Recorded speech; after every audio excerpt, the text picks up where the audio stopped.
Well, we are 2 minutes after. We've been waiting 10 plus years to launch this book, so we're going to jump right into it. Welcome, everyone. Thank you for joining our special book launch event for Crawl, Walk, Run, Advancing Analytics Maturity with the Google Marketing Platform, which is now available on Amazon. It was launched today, so we'll share more details in the chat about where you can purchase. But this book is really designed around it's a practical guide of helping you navigate those different stages of analytics to help advance the way your organization is using analytics to drive more efficient and effective marketing. As you can see in my background, we do have a companion site found at crawlwalkrunbook.com. If you go to crawlwalkrunbook.com, you're going to find additional resources, articles, case studies, everything you would ever want to know to be your companion guide as you purchase the book and read it, hopefully today or soon. So before we get into introductions, we do have a fantastic speaker lineup, including the co-authors of the book. I just wanted to share a quick agenda for the group of what we'll be covering today. I encourage all of you to please ask a lot of questions. We want this to be as engaging as possible. We do have the co-authors of the book for today, so they're here to answer your questions and ultimately, make sure you understand what you're getting into when you purchase the book. So we're going to start off. I invited Laurie Kaiser, who's the Senior Google Marketing Platform Partner Manager.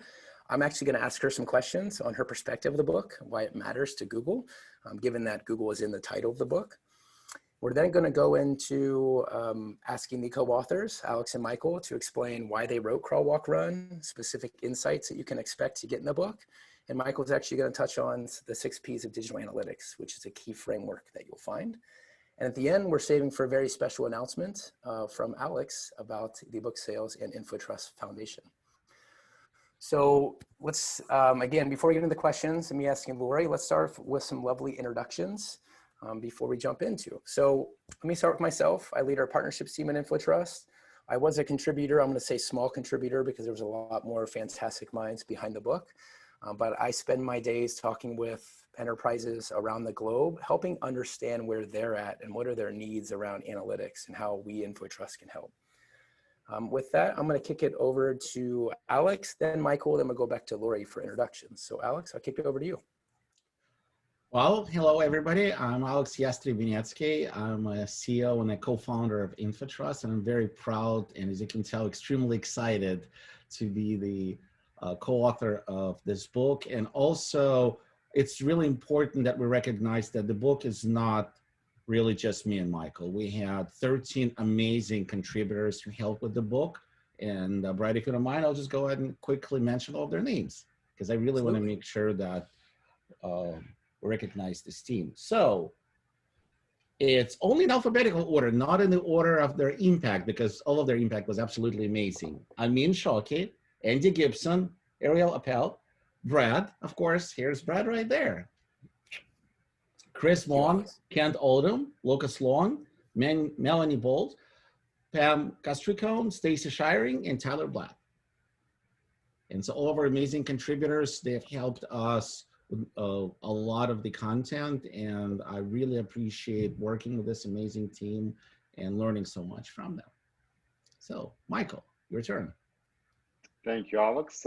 Michael Loban, I'm a Chief Growth Officer at InfoTrust and working hand in hand with Brad and many other members of our team on helping our clients, our partners progress through digital analytics maturity.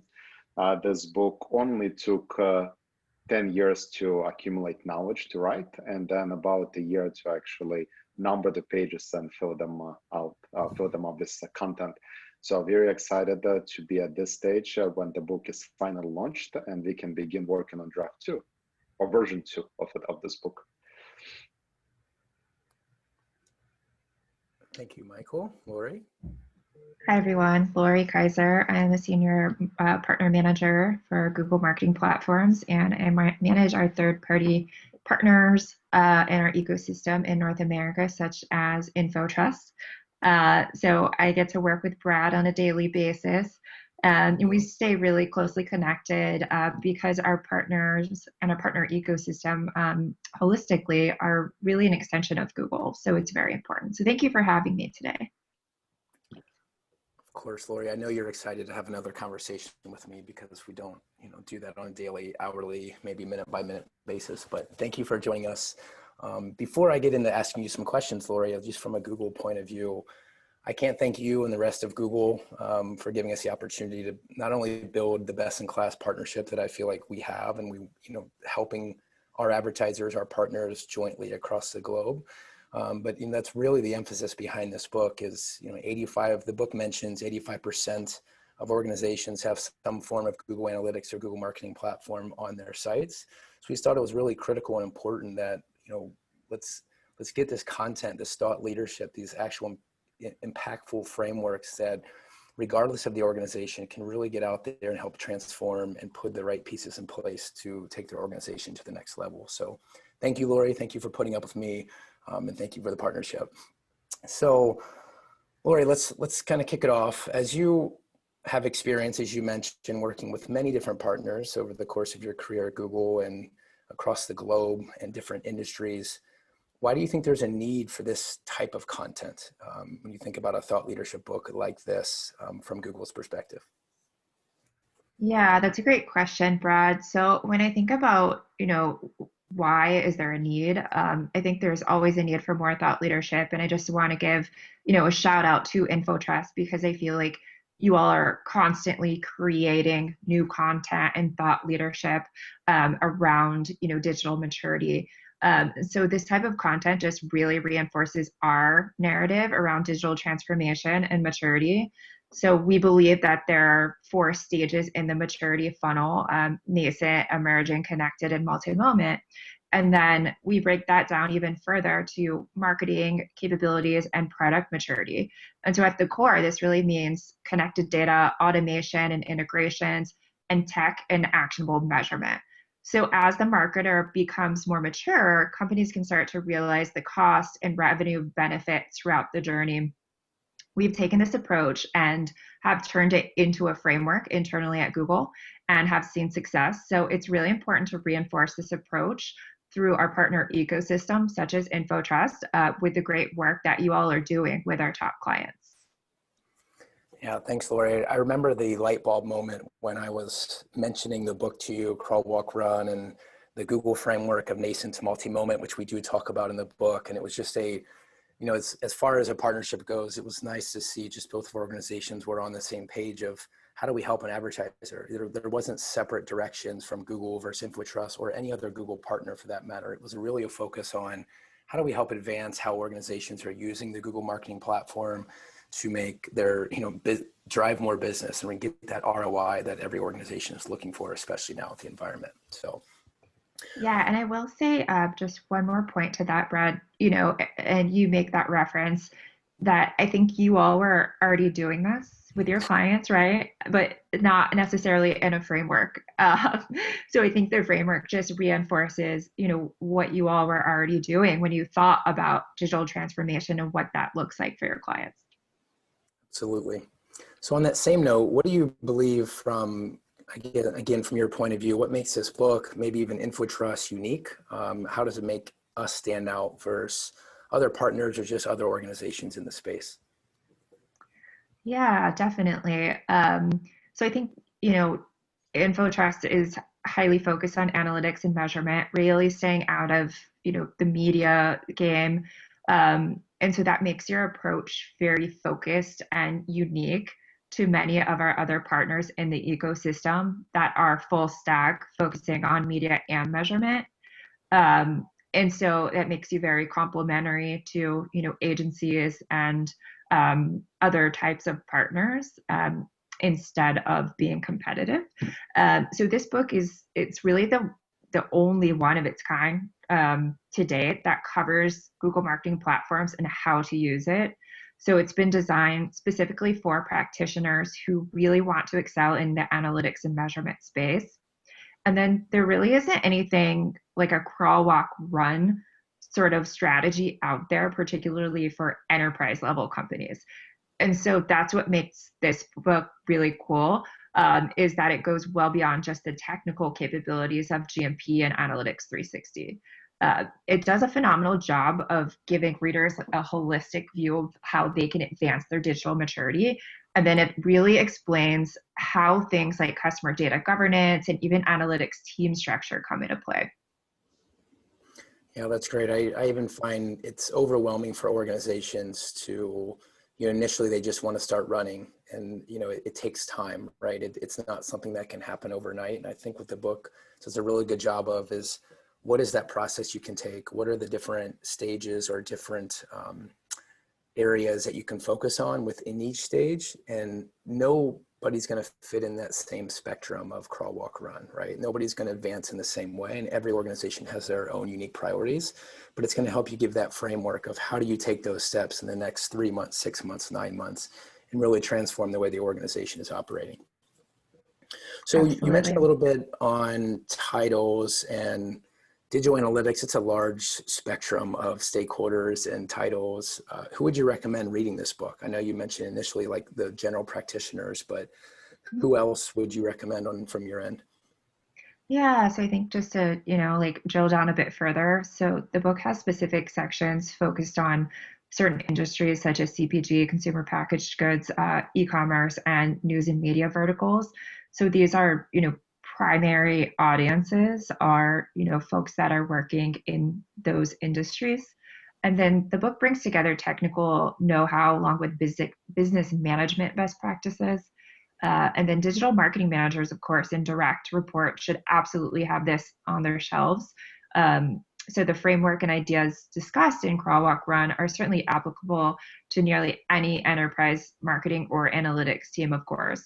For those wanting to dive deeper, though, there are specific chapters dedicated to CPG, retail, and media companies, and then unique challenges that marketers and analysts specifically in those industries face. So I think, it's definitely relevant for anyone, but there are, deep dive pieces in the book that, could get really, really specific to practitioners and then folks that work in these specific verticals.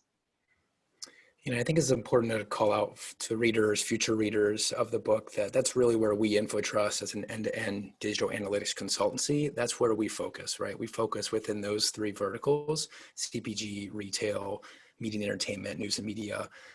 That's where our focus is, because we want to make sure that we can bring those best practices to thought leadership to scale. But outside of those verticals, there's still a lot of practical elements that you can take within your organization. So there is a little bit of a deeper dive, which I think it's important that you call that out. All right, Laurie, final question for you. What would you hope readers would gain by picking up a copy of this today on Amazon? That's a really great question. So I think, analytics is something that you need to practice. You don't need to become data-driven overnight. It's not something that you pick up and then the next day you're an expert in it, right? As Brad and team mentioned, or Michael, I think, mentioned, it took 10 years of knowledge to actually complete and launch this book. So it's a constant evolution. One can't just start running. You need to define your own path towards analytics maturity. So one of the biggest things I hope readers will achieve by reading Crawl, Walk, Run, when you read it tonight, is understanding where you are at in your own digital analytics maturity journey. So it's easy for teams to see a complex idea like propensity modeling or customer lifetime value and think, we should be doing that now. Why are we so behind? But in reality, you have to ensure the foundational work has been carried out and that your team is ready to advance its maturity stage. So by recognizing and accepting where you are, you can then make a realistic plan for getting where you want to go. Awesome. Thanks, Laurie.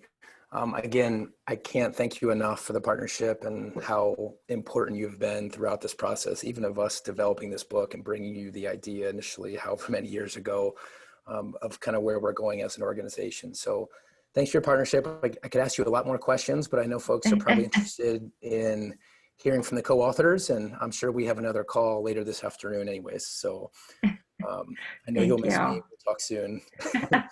Thank you, Brad, and congratulations on the launch. Super exciting day for InfoTrust and for the team. Yes, thank you, Laurie. Appreciate it. Thank you, Laurie.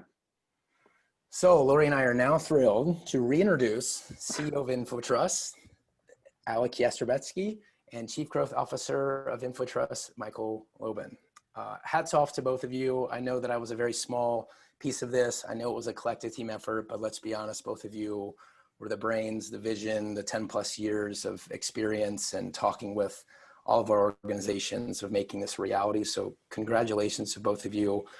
I do want to announce, I don't know if either of you have seen this, but Crawl, Walk, Run, Advancing Analytics Maturity on Google Marketing Platform is now the #1 new release in the global marketing category on Amazon. So congratulations. Look forward to many more awards to come. I know once people get their hands on it, they're going to share within their industry, colleagues, etc. So again, congratulations to you too. Thank you. But you're on this call because we want to understand more behind the book, and we want to give an opportunity for folks who are able to join today to ask questions. But before we get into that, I just have a couple questions on my end. I'm sure many people are wondering, why a book? You know, very successful digital analytics consultancy organization, been growing, winning all kinds of awards, the fastest growing organization, both from a global standpoint, culture standpoint. Why a book? Why now?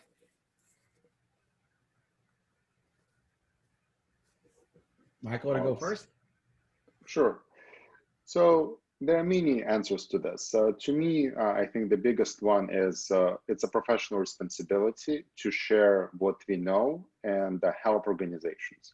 And what I mean by that is InfoTrust is very much a technology company, but we also a professional services organization. And so we meet with a lot of enterprises and we work with them on daily basis, but there is only so many companies that we are able to touch, and there are, frankly speaking, only so many organizations where it makes sense because of the size of the engagement, because of the types of challenges that they have, where we are the right partner for them. We are probably not the right organization for a lot of companies, but the very few that we work with, we have amazing results with. And with that, we realize, well, if we can only, in this direct relationship, service 5, 6, 10% of the market, how else can we help and support other organizations? And a lot of times, small organizations that maybe are not yet in a position to work together.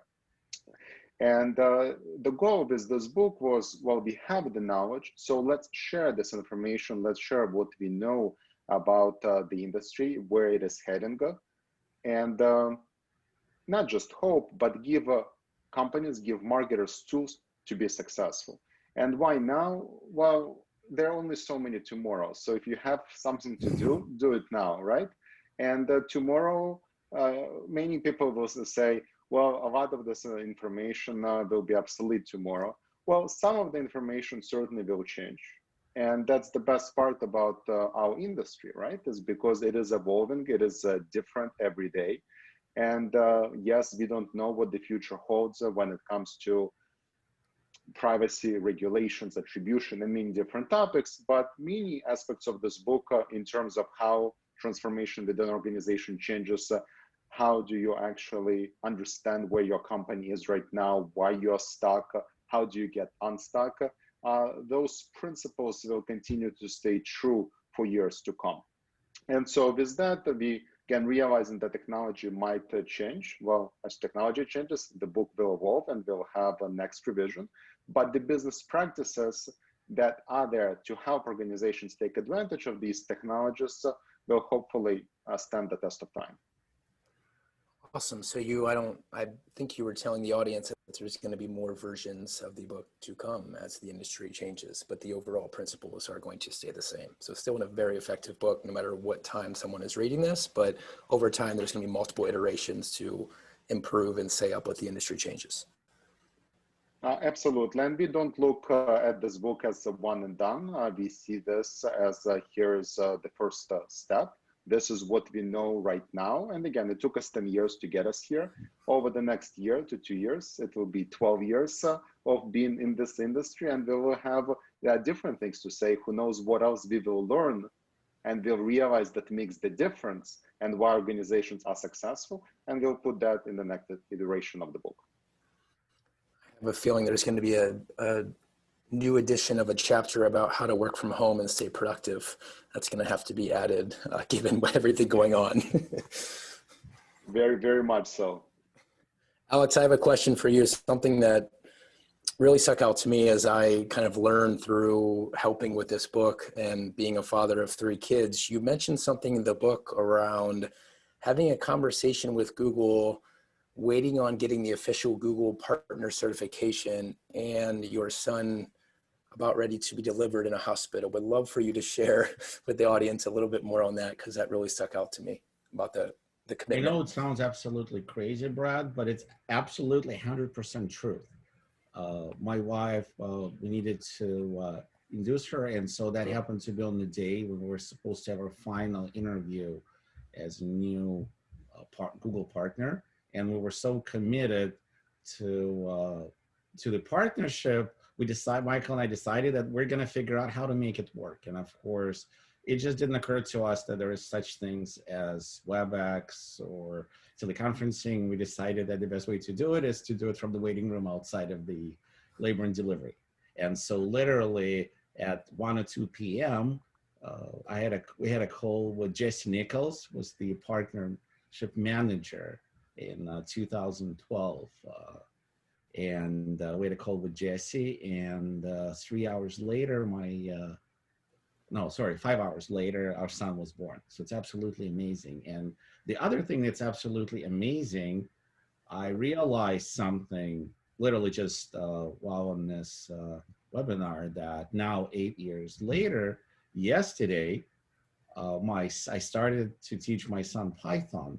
And I kind of realized that when Laurie talked about propensity modeling and all this stuff, so maybe in a way, the reason for writing the book way, so maybe not this year, but very soon, a lot of the stuff that we talk about in the book can be used to teach our children a lot of the stuff that we do, because nothing would make a parent more happy than be a part of their children's education.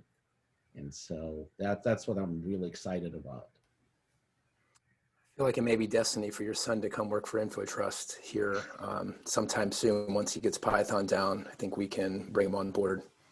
There you go. He already got JavaScript totally handled. So Python is the second language. Sure, he can teach me a few things.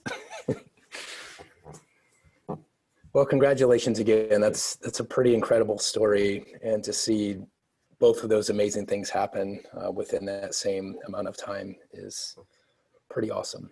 So, Michael, I wanted to send this your way because I feel like your role at InfoTrust is talking with a lot of enterprises around what I say the most overused word of 2020 and 2019, digital transformation. Yeah.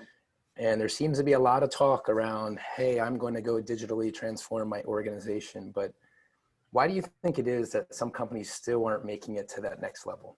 Because it comes up even in my role and kind of having that first engagement, it's always being said, but it's not necessarily always being done or have the right process. Sure. So I think to really understand the challenge or the issue, maybe we need to take a step back or step away from the industry or from digital transformation. You know, over the past few months, just like many people or most people, I've been working from home and have not been traveling much. And as such, Alex and his wife have been always very kind to invite me to family dinners because they know that I can't really cook. And I would go to their house, and Alex's wife, Karina, she makes amazing chicken dish. And every time I have it, I'm in love with it. So I decided, well, you know what, I have this time, I'm not traveling, how difficult can it be? I'll go home and I'll make the chicken dish. So I get myself a book of recipes, and I'm reading this book of recipes that says 1 pound of chicken thighs, so many grams of cinnamon, so many grams of other spices, and it's very detailed, right? It basically gives me all of the data points that I need to make the perfect dish. So I make it once, and I taste it, really does not taste like anything that Karina would ever put on the table. So I'm like, okay, first time. So I decided, you know what, I'm gonna do it again. I do it again, and still, not the same, not something, everything is wrong. And then I'm thinking, you know what, I probably can do it third time, give it a shot, but nah, I'll just go to their house. And the reason I tell this story is because in many ways, you know, digital transformation, it's not just about, you know, how do you always be successful? It's realization that digital transformation means that we have to do things that maybe we are uncomfortable, but we continuously have to do and try and learn. And just because we fail once or twice or 3 times does not mean that we're going to be unsuccessful. A lot of times when we talk about digital transformation with organizations, the response is, well, we tried this. And then, well, but how many times have we tried it? Well, we tried it once. Well, similar to how I felt that my attempt of making anything edible is I merely have not done this, so I have not tried this enough times to actually make it work. I have not built the muscle, the discipline of actually making it work.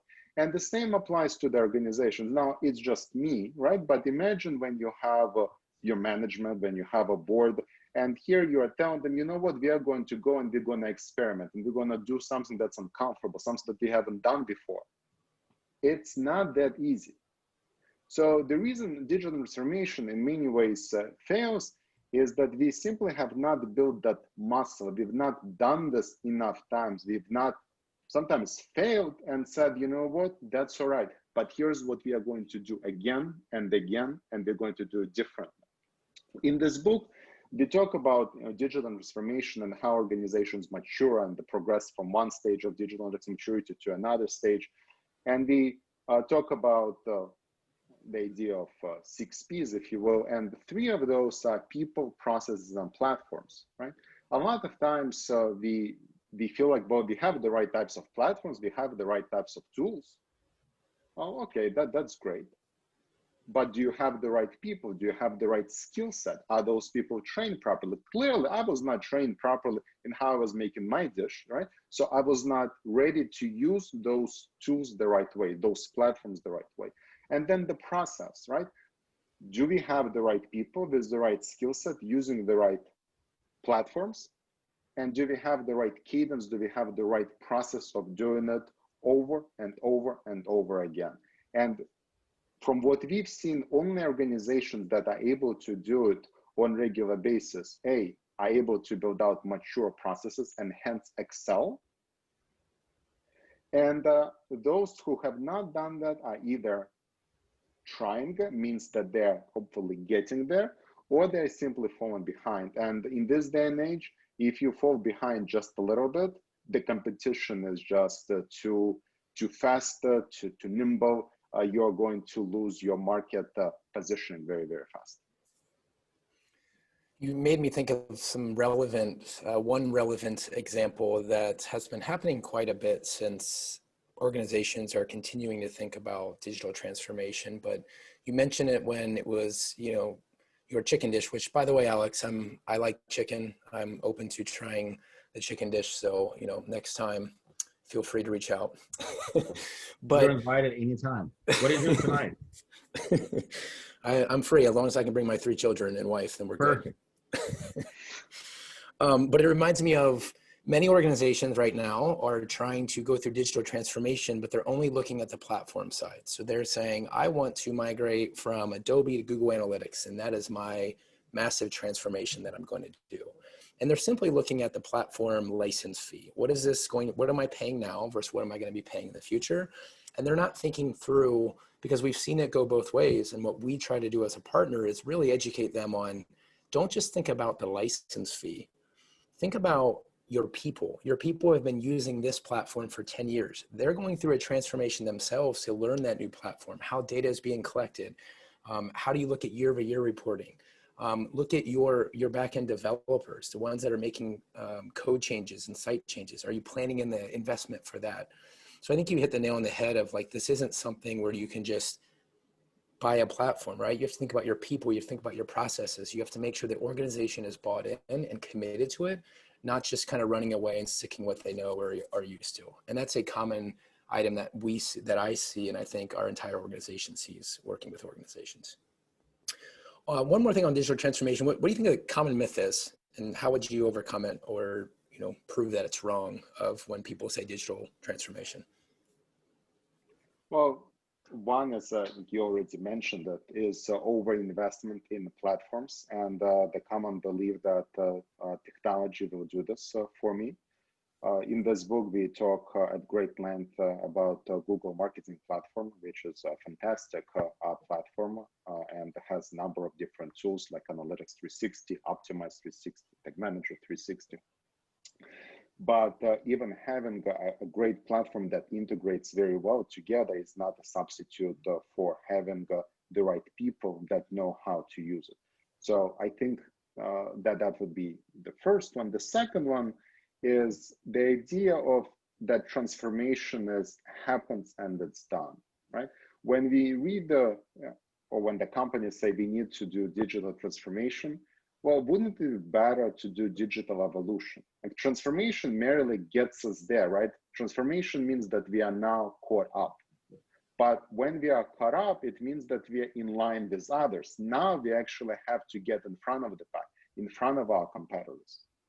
And so in this book, when we talk about crawl, walk, run, right, is we need to get to the realization that when digital transformation happens, we are now at a position where we are running at full speed. And it doesn't mean that we are not going to fall down. Whenever you run, if you're a long distance runner, short distance runner, whenever you run, you are likely going to hit a wall at some point, but you keep running, you keep breaking through that wall. And that's the resilience that organizations need to build when going through the digital transformation process. And again, ultimately realizing that it is a digital evolution. Love that. You can't put digital transformation as a line item on your invoice and say, I'm paying X and I'm going to be done forever. It's something that needs to be built into the organization, that this is never going to end. You have to continue to innovate to stay competitive and continue to better understand your consumers or customers. But what about you, Brad? What are you hearing? Obviously, you wrote a number of chapters, contributed major ways to the book, but you also meet with a lot of organizations that we partner with. What do you see? Yeah, I mean, I want one of the specific books that really speaks to me, especially what organizations are thinking about, is around customer or consumer data governance. And I think the same process is happening around transformation. So you have one end that you kind of referenced, Michael, is the transformation of, is it platforms, people, processes, but there's a transformation happening within the industry itself around governance to make sure that you have privacy laws, regulations like CCPA, GDPR, and it's been, CCPA went effective July 1st of this year, and you've seen the fines in the industry or in the news. But that transformation itself I'm somewhat surprised by, because some organizations are all over it and they want to put a process in place. And we talk specifically within the governance in our book about how you can start to think about how you monitor your data, how do you collect data in the appropriate way. So what I'm most interested or surprised by right now as it relates to transformation is that it's not just analytics and collecting data and people and all the different platforms and partners you can work with, but now you have this entire privacy regulation compliance where you have laws that can, implement fines against your organization about how you're collecting data, how you're building a remarketing list, how you're making those audiences go. So from what on mine, I'm a bit surprised, because I think there's this myth like, hey, I'm small enough where they're not going to go after me. I'm not going to be the headlines. But is that really the right way to think about it, or is that just a shortcut? From consumer privacy is only becoming more and more important. So if your organization can't find a way to collect first-party data and start to really understand those consumers, it's going to catch up with you no matter what size of the organization. So for me, I just wanted to touch on that, because I think when a lot of times digital transformation, people think, well, I need to hire people, or I need different platforms, or I need to change the process, or I need to move faster. But it's also about what's the foundation you have in place? How are you collecting the data? How are you reaching out to your customers? How are you creating a better personalized experience? So on my end, I think when I think transformation, I think the organization, they're kind of still stuck in, hey, before I had to worry about policy or compliance. But I think what's important now is you have to look at the whole picture. You have to involve your IT team, your privacy team, your analytics team, your marketing team. It's no longer a siloed effort. You can't put transformation into one group and expect it to be, expect your organization to actually transform. It's got to be a top-down, all parts of the organization involved. Just like in the movie Godfather, all ships have to sail in the same direction. I could have just said that. I would have saved us some time. So Alex, I want to take a quick step away from transformation. And I think from someone, being the CEO of InfoTrust, I think folks probably want to hear, what are some of the trends that you're paying attention to? You've been the reason InfoTrust kind of thinking, what is that next big bet? Where are we going? I think, from a governance standpoint, InfoTrust playing heavy around data governance and helping organizations with all of the laws, privacy, compliance. I know that was a big push and something that you saw coming of where we should invest as an organization, but what are some of the trends that you're paying attention to now that our audience should be also paying attention to? Well, Brad, you actually just mentioned the first thing, and it's data privacy. And I strongly believe that had this not been an election year and also wasn't for COVID, people would be paying a lot more attention to CCPA, similar to how big it used to be when GDPR came out. And I strongly believe that next year, at some point when there is this next normal, whatever that next normal looks like, when some of this craziness is behind us, privacy is there's going to be a huge conversation about data privacy. As you know, there's only, if I remember correctly, 26 or 27 states that have CCPA-like legislation. It's still all different. And so I'm not going to admit or deny that this could be a topic for the next book that we would work on, because I feel like there's a lot of interesting things to be said about data privacy and the position that we can play as an organization, be part of that conversation. And the second one, something that Laurie actually mentioned at the beginning of this meeting, is data science, and specifically the cloud. I think we as an industry are just scratching the surface with what can be done with the application of machine learning, AI, and all of the smart systems that we know we're capable of building as an industry. And I'm really excited. I mean, that's why my son is learning Python. We're already talking about machine learning and so on. But seriously speaking, I think there's a lot, we're going to see some amazing innovation in this area. And I really hope that InfoTrust plays a big role in the innovation in the analytics space, specifically around the cloud and machine learning and AI. So those would be my two big things that come to mind. Awesome. And I know in the book, we have topics and conversations and chapters around those two specific areas. So please go buy a book on Amazon if you want to learn more and get a little bit more of Alex's brain written out, right, Alex? Which Absolutely. we would have had to launch a much larger book if it was your brain in a book, but you know what I mean. Whatever you say. Michael, what would you like people to remember? Everyone's going to go out, purchase this book. They're going to spend their evening reading it because that's how engaging the content is. What would you want people to remember after going through the book? Sure. So the first thing is whatever you get out of this book is exactly what you were meant to get out of this book, and start using it. Right? Whenever I read the book, I don't put it in front of me. I need to remember this, this, and this.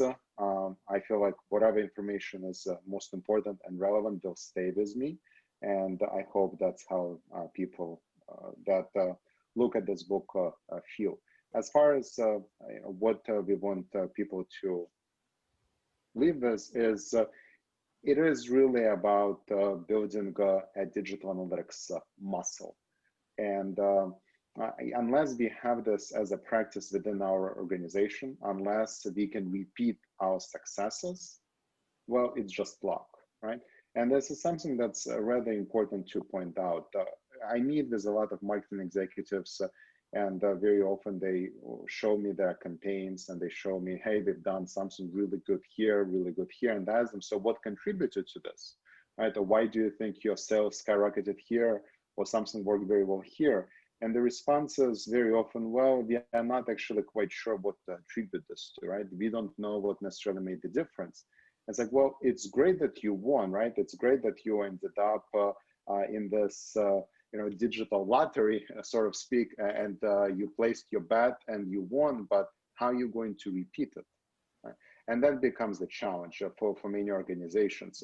Not to mention that if you become truly successful and then your management and everyone recognizes your success and then people kind of start betting on you and you have no idea how that happened, right? And then it becomes harder and harder to deliver. So we hope that people that use this book are able to put together, again, the realization that it's not just about platforms, it's not just about people, it's not just about process, it's those things together. And then at the end of the day, analytics, just like any other investment in your organization or any other investment in marketing, has to be measured. So what is the value of analytics in our organization? Does it improve our pace? Are we able to move faster, execute faster, do things faster than anyone else, learn faster? And what about payoff? Can we now generate more revenue, more profitability because we are using analytics in different ways that we've not done this before? So when we talk about analytics, it's very important that we actually measure the impact that analytics has on our business. It sounds very counterintuitive. So we actually have to analyze our investment analytics.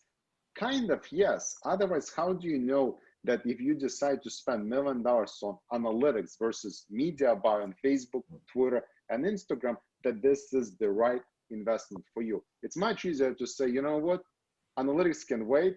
$1 million can buy me a lot more clicks right now. Well, maybe it can, but what will happen in a year when a platform changes? Or when Instagram or another platform changes the algorithm? How will that impact your learnings? So that's something that we need to be very mindful of. I think that that approach is very similar how when we work with partners, right, for simple things, as you mentioned, if you're going to spend $150,000 on Google Analytics 360, which is their enterprise analytics platform, and we do quite a bit of work as a reseller there, when we have that introduction call, it's, you know, the first priority is let's make sure that you're ready for that platform. But then the second priority is let's understand over the course of the year, that annual license, what are the ROI driving activities that we can do in partnership? So when you go to your leadership and they ask, why are we spending $150,000 on this platform? You're actually not only utilizing the functionality and the different features but then you're getting the expertise from a partner that's helping you drive that platform, right? So it's not just about, hey, let's book a license because this is what's hot right now and this is what we think we need to do. It's looking a year out to say, what is going to be that laundry list of items that we take back to leadership and say, this is why we need to keep Google Analytics 360. If we're not doing that process up front and we're just saying, hey, let's get the license, a year later, you may have that problem to say, why did we purchase this license if you don't have that end goal in mind? So what are those objectives and goals that you have as an organization? And how do you get there with a platform and support and other different resources that you're going to bring in? And I think that's a concept that's kind of really baked in throughout the book as you go along those stages. Is don't just think about, I need to buy this or I need to partner with this person or this company, but what does that whole picture look like? And how do you make sure that when you make these strategic bets or decisions within an organization, how do you look back and say that worked or that did not work? Which is kind of, Michael, to your point, is, you know, you can have a great media execution and your boss is very happy with you, but then once things go south and you can't explain why, it becomes very problematic. You know, one of the things that I love in my job is when we begin working with the organization, and we have not worked with them before, very often a term is thrown out, well, we need to defend the budget, right? Or we really need to sell our management on the budget for analytics. And then within 6 months or after a year of working together, no one uses the word defend anymore, right? It's because, well, if we do our job right, you don't have to defend digital analytics budget.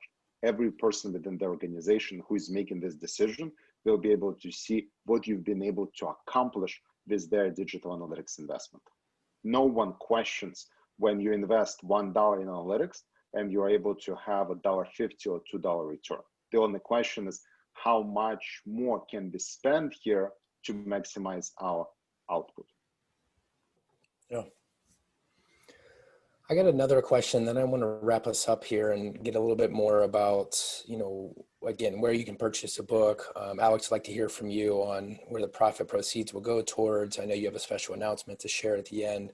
Just one more question, because this is another item that comes up as we think about crawl, walk, run, and the concepts that we deliver in the book and 6 Ps of digital analytics. But every organization, so in the book, we have specific sections on consumer packaged goods, retail, and news and media. But each one of those verticals or industries are very different, and their digital presence is different. So how do you account for differences in some industries and website types when you go from an organization selling most of their product at a retailer, a third-party retailer, but then you go on the other side and they're doing all of their transactions online or on their particular website? How do you account for differences, and how does that kind of flow throughout the book from a reader perspective?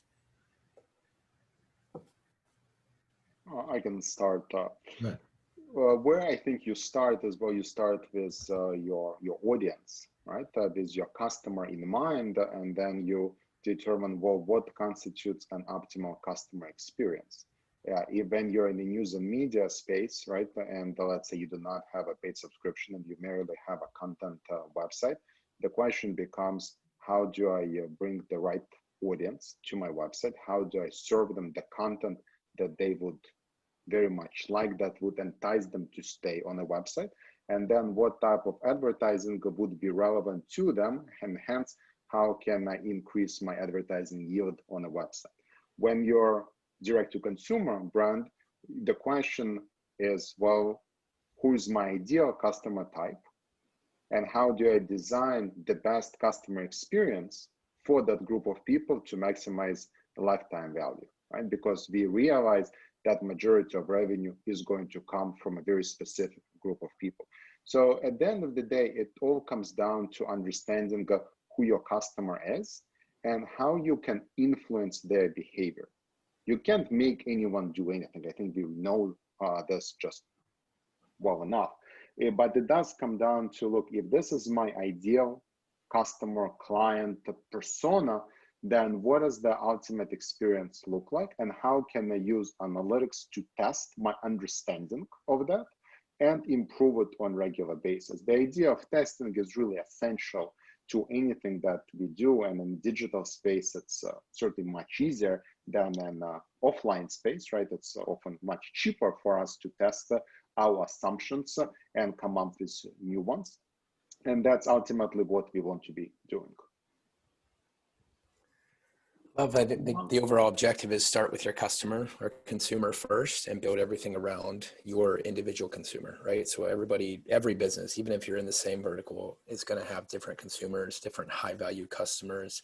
Alex, something you mentioned earlier that you're thinking about trend wise and continue to invest in and build capabilities around is data science. And that, when I think of data science from an analytics perspective, is how do you find the customers that are going to be most valuable to your organization long-term, the customer lifetime value. So I just think that really relates, is if you start with your customer and then build your marketing, your analytics, how you're understanding your customer around that, and then find the most profitable ones, that at the end of the day, it's going to help you move across those analytic maturity stages that we outline in the book. Right, it's like that book, Discipline Equals Freedom. It's one of those things where there are some fundamental principles that are the same. The use cases may be different, but like you said, the fundamental principle of falling in love with the client and figuring out who they are and what their long-term values and how to add the most value, or focusing on the privacy and so on. A lot of those things are the same. And that's why it's so critical to be disciplined in execution. Absolutely. Alex, I have to go back to you with this question as we round up this launch event, which I know we're all excited about. And there's going to be many more events and communication in the upcoming weeks and months. But specifically, I don't think you're kind of keeping it inside about the give to grow mentality and what we do at InfoTrust, and a little bit around our culture and what goes behind this book. I know you have a special announcement to make, but please share with our future readers about what's going behind this book and some of the passion that you bring across our organization. So this has been my favorite topic. I can talk about this for the next 2 hours, so I'll try to keep it brief. we're a company, we're built on the principles of give to grow. We do not wait to achieve results and then give. We commit to giving, and then we grow into the kind of company that can deliver on that promise. And when we launched this book, we even put it in the book that 100% of book sales are going to be donated to InfoTrust Foundation. And InfoTrust Foundation, even this year, I did the math last night, we've already donated more than $116,000 to different really exciting projects. Is it a lot or is it a little? It's a relative term, but it certainly made a difference. I certainly hope that it made a difference for a lot of people. But do we want to wait until we get the results, we get the sales from the book so we can donate the money? That's not how we do things. That's not our philosophy. So in the spirit of give to grow, we decided to go ahead and celebrate the launch of our book with a $20,000 donation to InfoTrust Foundation. It's a total surprise for our team. And tomorrow we have our weekly town hall with the team, and the team will decide how we can achieve the highest impact. It's $20,000 is a lot of money, and we'll decide as a team how we can make the most impact and support. There's so many people that are hurting right now. I feel like we're fortunate to be in a little bit of a bubble because of the industry we're in, but there's so many people hurting worldwide. I know that the team is going to come up with some amazing causes we can support in fighting poverty, hunger, education, and so on. Unfortunately, there's a lot of areas where we can apply our resources. So I'm very excited to make this announcement. And literally 5 minutes before this webinar, we shared a blog post with our team. It just went live, and I'm excited to see what the team comes up with to celebrate this launch. It's incredible, really is incredible. And Alex and Michael, I know it's just how you've kind of passed that across our organization. I think it reflects on how we treat our partners, how we treat our customers, and ultimately we're in it to, give first, then grow. And it's been very successful so far. So it's amazing. I can't wait to celebrate as a company tomorrow and be, raising my hand for the vote of where that money goes. But I mean, at this point, we would love for all of you that's attending this now, watching this later, please purchase a book, tell your friends, share it on social media. There's been so many people involved throughout this process. We can't thank Google enough for their partnership, all the folks at InfoTrust who have contributed, all of our clients, partners, future partners that are going to continue to evolve the way we operate in this space on analytics and really bringing some concrete examples and frameworks to truly transform your organization. So with that, I just wanted to thank everybody. Thank you, Michael, Alex. Thank you, Laurie, for joining today. I know this is a 10 years in the making, so it's excited that we're here. We do have our CPG analytics event on Thursday that we're joining up with Google for a half-day event. I will call out again that please go to crawlwalkrunbook.com for your companion resource. All of the details are out there, reviews, case studies, and Amazon, the book is available. So please go purchase Crawl, Walk, Run, Advancing Analytics Maturity with Google Marketing Platform. And thank you for attending today. We look forward to many more books and editions coming soon. Thank you, Brad. Thank you, Brad. Thank you, everyone. Yes. Thank you all. Cheers. Bye.